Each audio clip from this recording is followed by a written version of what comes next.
और संभल हिंसा से जुड़ी बड़ी खबर आ रही है। उस खबर की तरफ हम आपको लेकर चलते हैं। हिंसा का खेल, 58 गए जेल। तो अभी भी जो जानकारी आ रही है उसमें लगातार प्रशासन का एक्शन है और इस एक्शन में अब तक की जो रिपोर्ट कहती है कि 58 लोग जेल भेजे जा चुके हैं।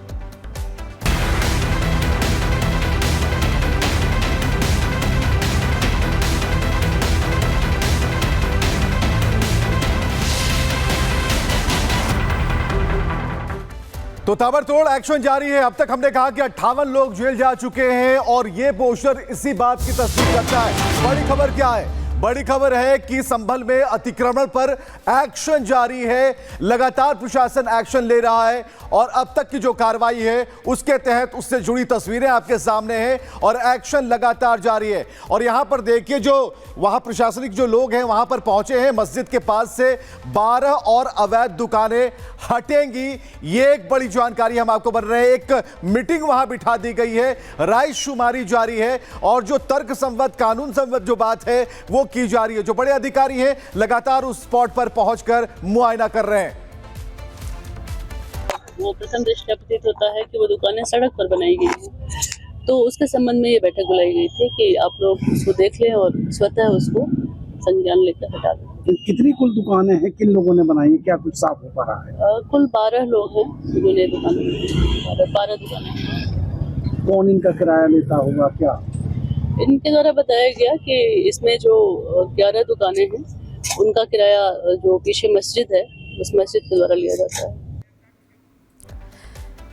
तो संभल हिंसा मामले में 2 और आरोपियों को गिरफ्तार किया गया है, जिनके नाम आमिर और इमरान बताए जा रहे हैं। इनकी गिरफ्तारी सीसीटीवी फुटेज की मदद से संभव हो पाई है। कैसे, इस रिपोर्ट में देखिए।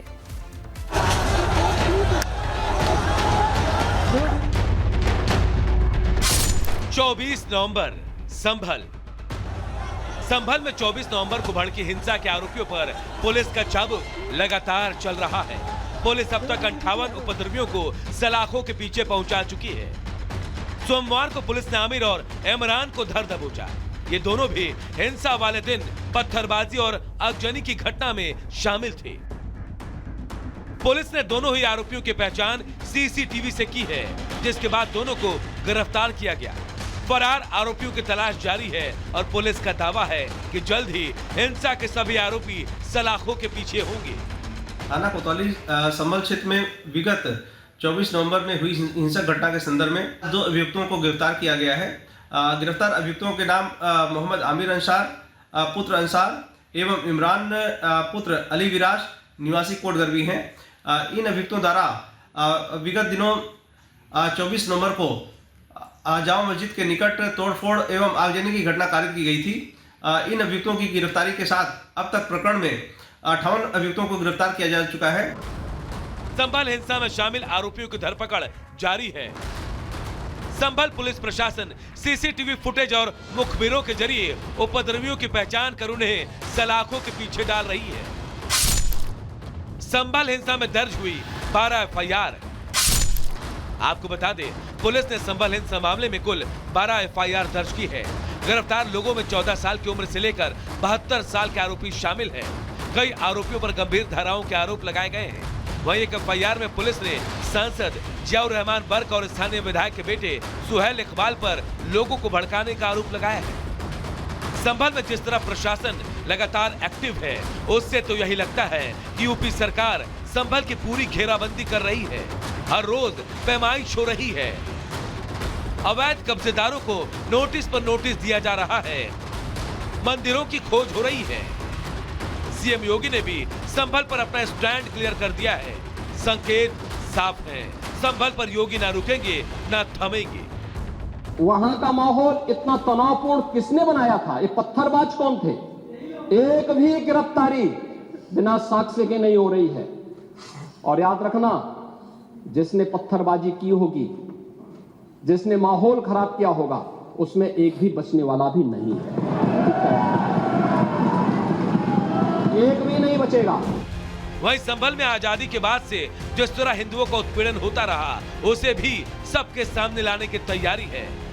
संभल में पुलिस प्रशासन का एक्शन बताता है कि सीएम योगी संभल को लेकर किस कदर गंभीर है। Bureau report, Republic Bharat.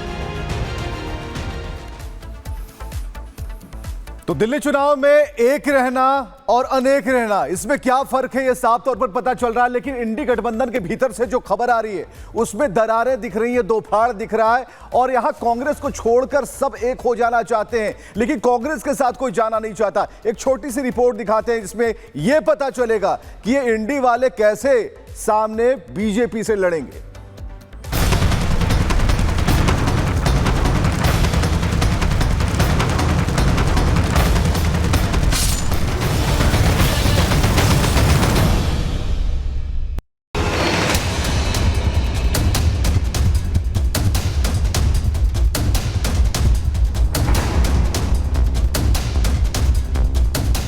Delhi की लड़ाई इंडी में गरमाई। सियासी सवाल राहुल वर्सेस केजरीवाल। इंडी में दरार अब आर या पार।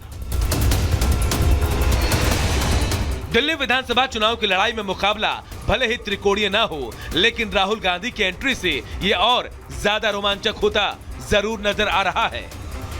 और इस बात की भी तस्दीक हो गई है कि अब दिल्ली चुनाव में इंडी गठबंधन का द एंड हो गया है।